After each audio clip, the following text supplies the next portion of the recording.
کشمیر کی جوائنٹ عوامی action committee کے جو 4 لیڈرز ہیں، جن 4 لوگوں نے پوری ریاست پاکستان کو ٹکنی کا ناچ نچا دیا، یہ 4 لوگ کون ہیں، کہاں سے آئے، کیا پس منظر ہے ان کا، کیسے سیاست میں آئے، کیسے لیڈر بنے، ان کا تعارف ایک ایک کا میں آپ کے سامنے کرواؤں گا۔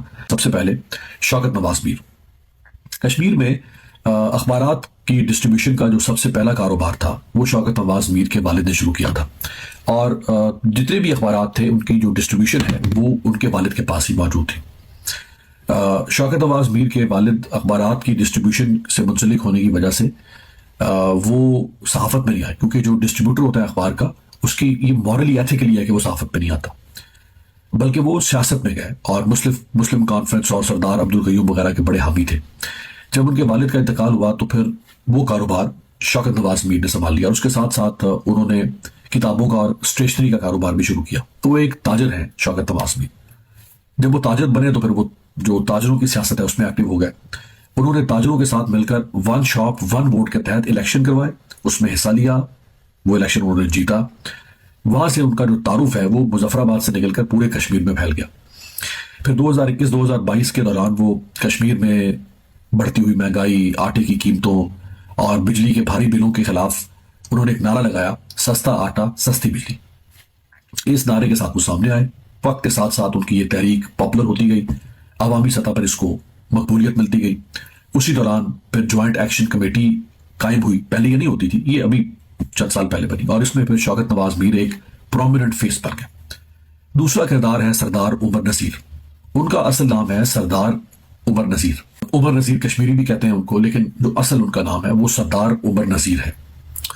عمر نذیر ایکشن کمیٹی کے جو بانی ممبرز ہیں ان میں سے شامل ہیں، اور ایکشن کمیٹی کی طرف سے اجلاس کے جو اعلامیے جاری ہوتے ہیں اکثر وہی کیا کرتے ہیں۔ ان کا تعلق ہے راولا کوٹ سے، اور یہ راولا کوٹ میں اپنی فیملی کے بیکری کے کاروبار سے جانے پہچانے جاتے ہیں۔ وہ بھی کوئی بہت بڑا کاروبار نہیں ہے۔ اس کے علاوہ ان کا ڈیری کا کاروبار ہے۔ عمر نذیر کشمیری اسٹوڈنٹ لائف میں JKLF Jammu Kashmir liberation front کے ساتھ منسلک تھے۔ جب مظفر آباد سے شوکت نواز میر نے سستا آٹا اور سستی بجلی کے نعرے کے ساتھ ایک مہم شروع کی تو عمر نذیر بطور تاجر راولا کوٹ سے اس میں ایکٹیو ہو گیا۔ ستمبر 2025 میں جوائنٹ عوامی ایکشن کمیٹی اور حکومتی نمائندوں میں ایک معاہدہ طے پایا تھا، جس کے بعد مظاہرین نے احتجاج ختم کرنے کا فیصلہ کیا تھا، اور اس معاہدے پر جانتے ہیں دستخط کس نے کیے تھے؟ عمر نذیر کشمیری نے، جو آج دہشت گرد ہے۔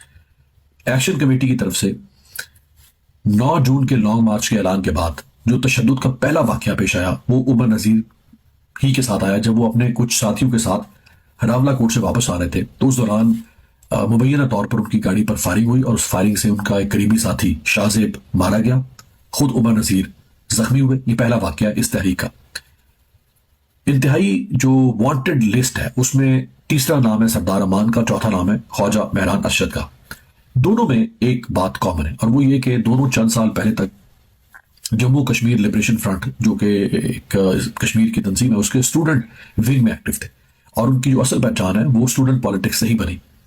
سردار امان نے کراچی یونیورسٹی سے گریجویشن کی ڈگری لی۔ پیشے کے لحاظ سے وہ انٹرنیٹ سروس پرووائڈ کرتے ہیں، یہ بھی کوئی بہت بڑا کاروبار نہیں ہے، اور چند سال پہلے وہ اپنی ایجوکیشن مکمل کر کے واپس اپنے آبائی علاقے میں آئے، یہاں انہوں نے کاروبار شروع کیا۔ ان پر 2024 اور اب دوبارہ کئی FIRs ان پر ہو چکی ہیں، یعنی 2024 میں بھی ہوئی اور اب بھی ہوئی۔ چوتھا ہے خواجہ مہران ارشد کا نام، یہ ایڈوکیٹ ہے، پنجاب یونیورسٹی سے اس نے LLB کیا، اور جو ان کا آبائی ضلع ہے ڈوڈیال، وہاں یہ واپس آئے، انہوں نے وہاں پریکٹس شروع کی لاء کی، اور 2022 میں جوائنٹ عوامی ایکشن کمیٹی میں یہ شامل ہوئے، اور 2024 کے لانگ مارچ میں انہوں نے شمولیت اختیار کی، اور یہ کالعدم ایکشن کمیٹی کی کور کمیٹی کے رکن بھی ہے۔ کالعدم تو میں نے اس لیے کہا نا کہ یہ جو کہ ریاست اس کو کالعدم کرا دے چکی ہے، تو اصل میں جوائنٹ عوامی ایکشن کمیٹی کی کور کمیٹی کے رکن یہ 4 لوگ ہیں۔ اب ان میں سے کسی کا تعارف یہ نہیں ہے کہ فلاں کا باپ وزیر اعظم تھا، فلاں کی والدہ کچھ کشمیر کی وزیر اعظم تھی، یا کسی کا باپ کشمیر کا صدر تھا، یا کسی کا باپ کوئی چیف سیکرٹری تھا، IG تھا، یا کوئی بہت بڑا مل اونر تھا، انڈسٹریلسٹ تھا، cotton, textile, sugar, cement industry کا کوئی بہت بڑا ٹائکون تھا، کوئی بہت بڑا لینڈ لارڈ تھا۔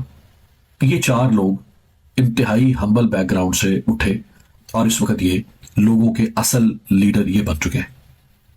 اصل لوگوں کے لیڈر یہ 4 لوگ ہیں، اور ان 4 لوگوں نے پورے نظام کو، آزاد کشمیر سے لے کر پاکستان تک، پورے نظام کو ان 4 لوگوں نے جام کر دیا، جام کر دیا۔